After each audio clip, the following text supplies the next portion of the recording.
or the Asia-Pacific world system that it practically administers. There's also the term hybrid, right? Or hybridity, post-colonial, etc. And I kind of like really think that they might be inadequate in practice once we elaborate some more, face the computer, and elaborate some more the work that we are aspiring to do. For example, the geographic seems to be very important here. You know, when one of the moderators talked about overdetermined geographies, then I jumped in and talked about the extraterritorial, you know, like, and you know, terms, theoretical terms like the liminal, the interstitial are not very far behind, right? To describe those spaces that are not accounted for by the kind of geopolitical vivisection of the world, right? That Cold War managers and experts made possible into, you know, the vivisection of the world into distinct national and cultural areas, about which, therefore, certain kinds of administrative knowledges ought to be produced, the better to manage the empire and its continuing spread. But I was like thinking, you know, I was thinking of certain possible alternatives, like geobodies, or geobody.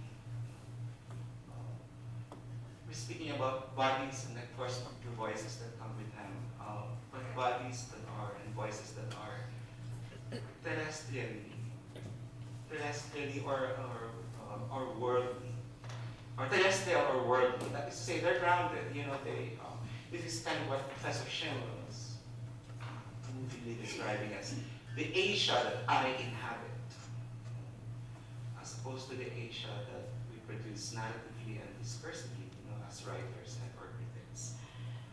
Rather than the geopolitical, maybe something like the geostrategic. Right? Like, I think we're being geostrategic with this plan to not only make Asian American studies travel, right, but to take root in our locations, hopefully with new forms of offshoot and growth that when presented to our colleagues in the United States, they would not be able to recognize city as either its mirror image, right? Or its shadowy other, or its pale copy. I have 5 minutes. I'm getting there. Yeah. Transnational. I have a problem with transnational because not all the nations in the world are properly national. Have even achieved it, including the Philippines, right? And when I think about a term like translocal, you realize that the terrestrial, the worldly, you know, the space that we inhabit, wherever we are, the Philippines, Taiwan, Korea, Malaysia, Okinawa, are places through which we can, or between which we can set up exactly these points of transit and connection, right, and connectivity. That's the transword.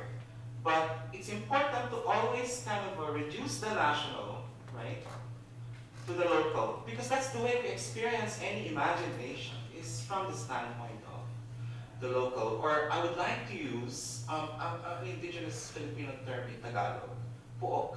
I'm thinking about it. Puok, or means locale, actually. L-O-C-A-L-E, not locality. So there's a very important distinction.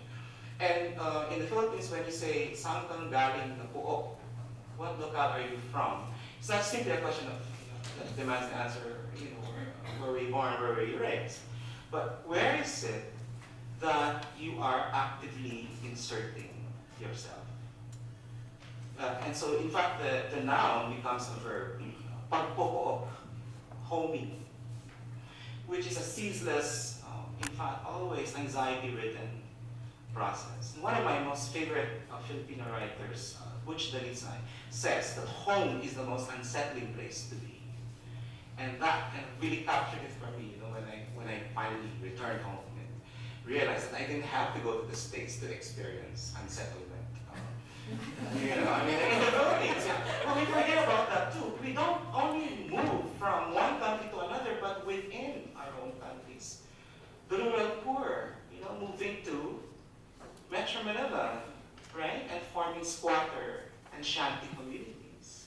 Because they don't have the means, nor even the prospects to, like most OFWs, to move beyond the Philippines to such exotic locations as Italy or the Arctic. I don't think there's any space in the world right now that's immune to or free from Filipinos.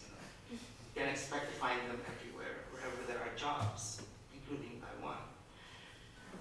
So something like maybe the translocal, but bearing in mind, right, that like the national, whether imagined, aspired to, spectral, is still there, right? Because the national for us in the Philippines, sorry, I just want to have to say this to the post-nationalist critique. It's so easy to engage in post-national critique when your critique is underwritten by the most super nation in the world. Like the United States with its, continuing imperial boosterism.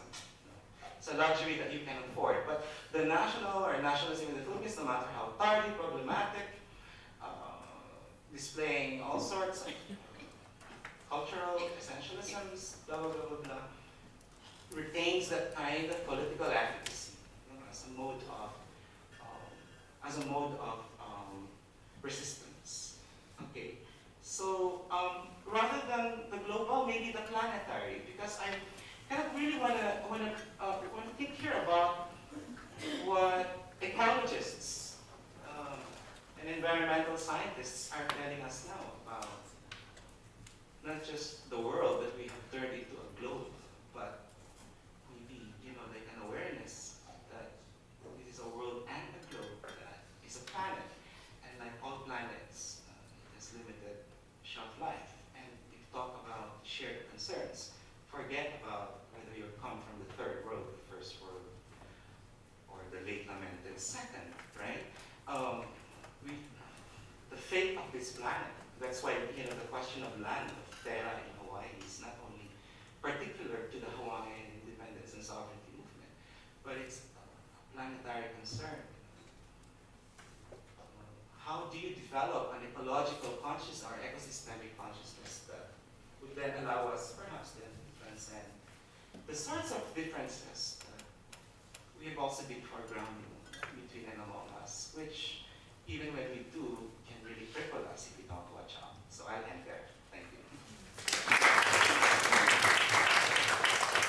So we can reserve that plenary thing for our next workshop. Yep. Okay, let's move on to our fourth speaker, Professor Yu-cheng or Yu-cheng of Minzu University at Beijing. We heard the introduction to Professor Guo this morning. Let me be very brief to introduce him. Professor Guo had his early education at Nanjing University, and then he moved on to University of Pennsylvania and did